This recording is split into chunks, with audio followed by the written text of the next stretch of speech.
जय श्री माधव। ओम नमो भगवते वासुदेवाय। श्रीमद्भागवत महात्म्यम। कृष्णं नारायणं वन्दे ब्रजप्रियं कृष्णं द्वैपायनं वन्दे कृष्णं वन्दे पृथासुतम्। अतः प्रथमो अध्याय देवर्षि नारद की भक्ति देवी से भेंट। सच्चिदानंद स्वरूप भगवान श्री कृष्ण को हम नमस्कार करते हैं, जो जगत की उत्पत्ति, स्थिति और विनाश के हेतु तथा आध्यात्मिक, अधिदैविक और अधिभौतिक तीनों प्रकार के तापों का नाश करने वाले हैं। जिस समय श्री सुखदेव जी का यज्ञोपवीत संस्कार भी नहीं हुआ था तथा लौकिक वैदिक कर्मों के अनुष्ठान का अवसर भी नहीं आया था, तभी उन्हें अकेले ही संन्यास लेने के लिए घर से जाते देखकर उनके पिता व्यास जी विरह से कातुर होकर पुकारने लगे, बेटा बेटा तुम कहाँ जा रहे हो। उस समय वृक्षों ने तन्मय होने के कारण श्री सुखदेव जी को ओर से उत्तर दिया था, ऐसे सर्वभूत हृदय स्वरूप श्री सुखदेव मुनि को मैं नमस्कार करता हूँ।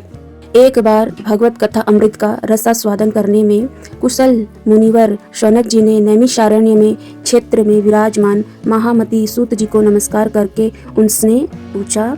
शौनक जी बोले, सूत जी, आपका ज्ञान अज्ञान अंधकार को नष्ट करने के लिए करोड़ों सूर्य के समान है।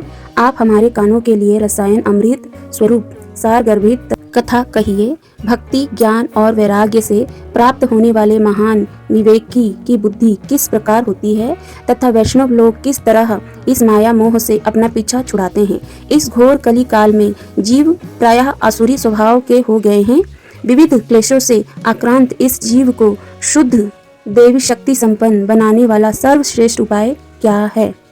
सूत जी, आप हमें कोई ऐसा शाश्वत साधन बताइए जो सबसे अधिक कल्याणकारी तथा पवित्र करने वालियों में भी पवित्र हो तथा जो भगवान श्री कृष्ण की प्राप्ति करा दे। चिंतामणि केवल लौकिक सुख दे सकती है और कल्प वृक्ष अधिक से अधिक स्वर्गीय संपत्ति दे सकता है, परंतु गुरुदेव प्रसन्न होकर भगवान का योगी दुर्लभ नित्य वैकुंठ धाम दे देते हैं। सूत जी ने कहा, शौनक जी, तुम्हारे हृदय में भगवान का प्रेम है, इसलिए मैं विचार कर तुम्हें संपूर्ण सिद्धांतों का निष्कर्ष सुनाता हूँ, जो जन्म मृत्यु के भय का नाश कर देता है, जो भक्ति के प्रभाव को बढ़ाता है और भगवान श्री कृष्ण की प्रसन्नता का प्रधान कारण है। मैं तुम्हें वह साधन बतलाता हूँ, उसे सावधान होकर सुनो। श्री सुखदेव जी ने कलयुग में जीवों के काल रूपी सर्प के मुख का ग्रास होने के त्रास का आत्यंतिक नाश करने के लिए श्रीमद् भागवत शास्त्र का प्रवचन किया है। मन की शुद्धि के लिए इससे बढ़कर और कोई साधन नहीं है। जब मनुष्य के जन्म जन्मांतर का पुण्य उदय होता है, तभी उसे इस भागवत शास्त्र की प्राप्ति होती है। जब सुखदेव जी की राजा परीक्षित को यह कथा सुनाने के लिए सभा में विराजमान हुए, तब देवता लोग उनके पास अमृत का कलश लेकर आए।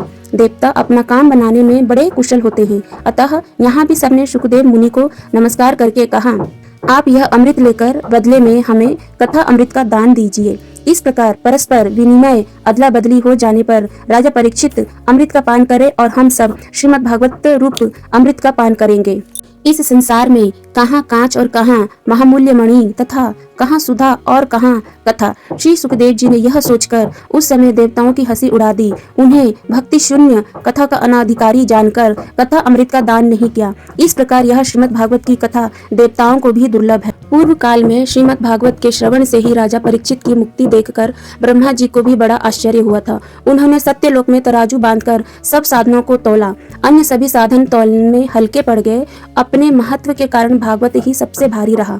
यह देखकर सभी ऋषियों को बड़ा विस्मय हुआ। उन्होंने कलयुग में इस भगवत रूप भागवत शास्त्र को ही पढ़ने सुनने तत्काल मोक्ष देने वाला निश्चय किया। सप्ताह विधि से श्रवण करने पर यह निश्चय ही भक्ति प्रदान करता है। पूर्व काल में इसे दयापरायण सनकादि ने देवर्षि नारद को सुनाया था। यद्यपि देवर्षि ने पहले ब्रह्मा जी के मुख से इसे श्रवण कर लिया था, तथापि सप्ताह श्रवण की विधि तो उन्हें सनकादियों ने ही बताई थी। शौनक जी ने पूछा, सांसारिक प्रपंच से मुक्त एवं विचारशील नारद जी का सनकादि के साथ संयोग कहाँ हुआ और विधि विधान के श्रवण में उनकी प्रीति कैसे हुई। सूत जी ने कहा, अब मैं तुम्हें वह भक्तिपूर्ण कथानक सुनाता हूँ जो श्री सुखदेव जी ने मुझे अपना अनन्य शिष्य जानकर एकांत में सुनाया था। एक दिन विशालपुरी में वे चारों निर्मल ऋषि सत्संग के लिए आए। वहाँ उन्होंने नारद जी को देखा। सनकादि ने पूछा, ब्राह्मण आपका मुख उदास क्यों हो रहा है? आप चिंतातुर कैसे हैं? इतनी जल्दी आप कहाँ जा रहे हैं और आपका आगमन कहाँ से हो रहा है? इस समय तो आप उस पुरुष के समान व्याकुल जान पड़ते हैं जिसका सारा धन लूट गया हो। आप जैसे आसक्त रहित पुरुषों के लिए यह उचित नहीं है, इसका कारण बतलाइए। नारद जी ने कहा, मैं सर्वोत्तम लोक समझकर पृथ्वी में आया था। यहाँ पुष्कर, प्रयाग, काशी, गोदावरी, हरिद्वार, कुरुक्षेत्र, श्रीरंग और सेतुबंध आदि कई तीर्थों में इधर उधर विचरता रहा, किंतु मुझे कहीं भी मन को संतोष देने वाली शांति नहीं मिली। इस समय अधर्म के सहायक कली युग ने सारी पृथ्वी को पीड़ित कर रखा है। अब यहाँ सत्य, तप, शौच, दया, दान आदि कुछ भी नहीं है। बेचारे जीव केवल अपना पेट पालने में लगे हुए हैं। वे असत्यभाषी, आलसी, मंदबुद्धि, भाग्यहीन, उपद्रवग्रस्त हो गए हैं। जो साधु संत कहे जाते हैं वे पूरे पाखंडी हो गए हैं। देखने में तो वे विरक्त है, किंतु स्त्री धन आदि सभी का परिग्रह करते हैं। घरों में स्त्रियों का राज्य है। साले सलाहकार बने हुए हैं। लोभ से लोग कन्या विक्रय करते हैं और स्त्री पुरुष में कलह मचा रहता है। महात्माओं के आश्रम, तीर्थ और नदियों पर यवनों का अधिकार हो गया है। उन दुष्टों ने बहुत से देवालय भी नष्ट कर दिए हैं। इस समय यहाँ ना कोई योगी है, ना सिद्ध है, ना ज्ञानी है और ना सत्कर्म करने वाला ही है। सारे साधन इस समय कली रूप दावानल से जलकर भस्म हो गए हैं। इस कलयुग में सभी देववासी बाजारों में अन्न बेचने लगे हैं। ब्राह्मण लोग पैसा लेकर वेद पढ़ते हैं और स्त्रियां वेश्यावृत्ति से निर्वाह करने लगी हैं। इस तरह कली के दोष देखता और पृथ्वी पर विचरता हुआ मैं यमुना जी के तट पर पहुंचा, जहां भगवान श्री कृष्ण की अनेक लीलाएं हो चुकी है। मुनिवरों सुनिए, वहां मैंने एक बड़ा आश्चर्य देखा। वहां एक युवती स्त्री खिन्न मन से बैठी थी। उसके पास दो वृद्ध पुरुष अचेत अवस्था में पड़े जोर जोर से सांस ले रहे थे। वह तरुणी उनकी सेवा करती हुई कभी उन्हें चेत कराने का प्रयत्न करती और कभी उनके आगे रोने लगती थी। वह अपने शरीर के रक्षक परमात्मा को दसों दिशाओं में देख रही थी। उसके चारों ओर सैकड़ों स्त्रियां उसे पंखा झल रही थी और बार बार समझाती जाती थी। दूर से यह सब चरित्र देखकर मैं कौतूहलवश उसके पास चला गया। मुझे देखकर वह युवती खड़ी हो गई और बड़ी व्याकुल होकर कहने लगी। युवती ने कहा, अजी महात्मा जी, क्षण भर ठहर जाइए और मेरी चिंता को भी नष्ट कर दीजिए। आपका दर्शन तो संसार के सभी पापों को सर्वथा नष्ट कर देने वाला है। आपके वचनों से मेरे दुख को भी बहुत कुछ शांति हो जाएगी। मनुष्य का जब बड़ा भाग्य होता है तभी आपके दर्शन हुआ करते हैं। नारद जी कहते हैं, तब मैंने उस स्त्री से पूछा, देवी तुम कौन हो? ये दोनों पुरुष तुम्हारे क्या होते हैं और तुम्हारे पास ये कमल नयनी देवियां कौन है? तुम हमें विस्तार से अपने दुख का कारण बताओ। युवती ने कहा, मेरा नाम है भक्ति। यह ज्ञान और वैराग्य नामक मेरे पुत्र हैं। समय के फेर से ये ऐसे जर्जर हो गए हैं। ये देवियां, गंगा जी आदि नदियां हैं। ये सब मेरी सेवा करने के लिए ही आई है। इस प्रकार साक्षात देवियों के द्वारा सेवित होने पर भी मुझे सुख शांति नहीं है। तपोधन, अब ध्यान देकर मेरा वृतांत सुनिए। मेरी कथा वैसे तो प्रसिद्ध है, फिर भी उसे सुनकर आप मुझे शांति प्रदान करें।